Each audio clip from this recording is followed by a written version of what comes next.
रायगड, महाराष्ट्रासह देश विदेशातील ताज्या बातम्या पाहण्यासाठी मॅक्स इंडिया लाईव्ह चॅनलला सबस्क्राईब करा आणि बेल आयकॉन दाबायला विसरू नका.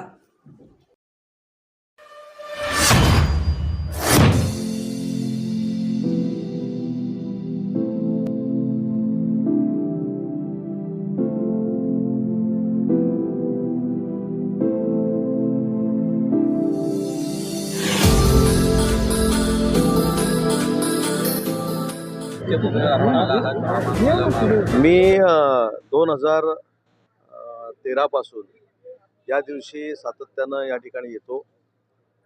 भारतरत्न डॉक्टर बाबासाहेब आंबेडकरांनी संविधान दिलं, घटना दिली आणि त्यामुळेच आमच्यासारखे लोकप्रतिनिधी आज राजसत्तेवर बसू शकतात. आणि अशा महामानवाला अभिवादन करण्याचा आजचा दिवस आहे.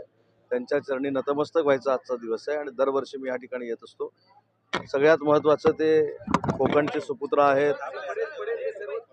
मी ज्या जिल्ह्याचा पालकमंत्री म्हणून काम केलं आहे, ज्या जिल्ह्यातला आहे त्या जिल्ह्यात त्यांचं गाव आहे आणि म्हणून ज्या व्यक्तीबद्दल अभिमान असतो आणि ज्या व्यक्तीनं या जगाला अतिशय सुदृढ आणि पारदर्शक अशी लोकशाही दाखवली, त्या सुपुत्राचा महानिर्वाण दिन आज आहे आणि त्याला अभिवादन करण्यासाठी आम्ही सगळीच मंडळी या ठिकाणी येत असतो.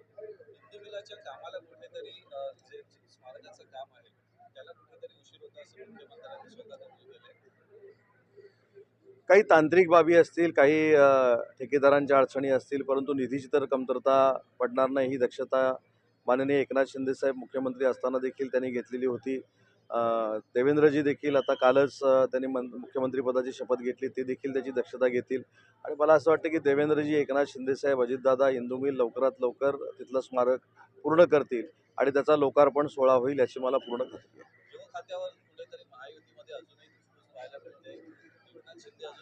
मला असं वाटतं 6 डिसेंबरला आपण इंदू मिलच्या स्मारकापर्यंतच थांबू, कारण हा जो कॅम्पस आहे ह्याच्यामध्ये मंत्रिपदं किती मिळणार आहे, खातेवाटप कसं होणार आहे, ज्या महामानवानं ही सगळीच सिस्टीम देशाला दिली त्याच्या महानिर्वाण दिनाच्या निमित्तानं आम्हाला काय पाहिजे, मंत्रिपद किती पाहिजे ते सांगणं योग्य नाही.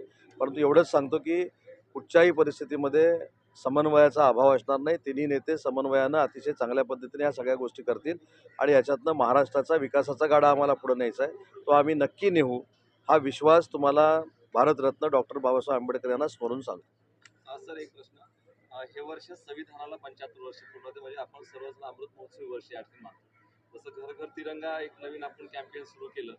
काय आता येणाऱ्या नवीन जर सरकार आलेलं आहे, तुमच्या माध्यमातून घर घर संविधान जर पोहोचवलं तर मला वाटतं संविधान सगळ्यांना कळेल. मला तर असं वाटतं की प्रत्येक घरामध्ये संविधान काय आहे, संविधानचे रूल्स अँड रेग्युलेशन्स काय आहेत हे प्रत्येक व्यक्तीला कळले पाहिजे.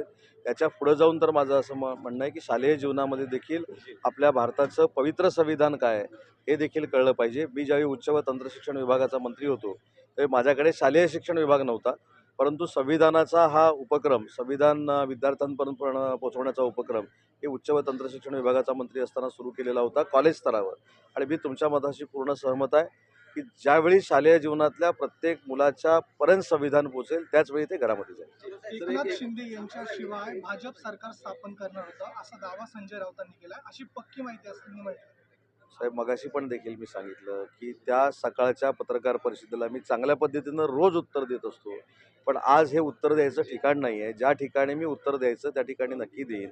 मला असं वाटतं की भारतरत्न डॉक्टर बाबासाहेब आंबेडकरांच्या स्मृतीला अभिवादन करण्याच्या दिवशी तरी कोणी वाईट बोलू नये एवढीच माझी इच्छा आहे.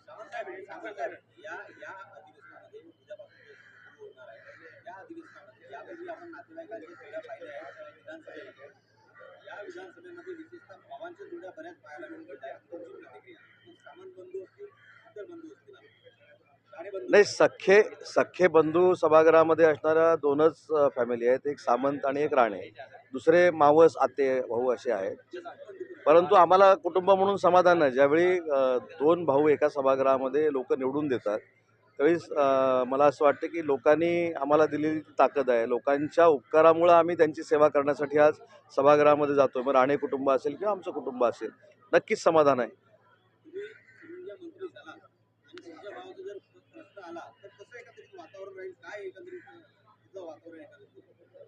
त्याने मला कळलं नाही. आधी मंत्री होऊ दे, मग या प्रश्नाचं उत्तर देतो. नहीं, हर साल मेरे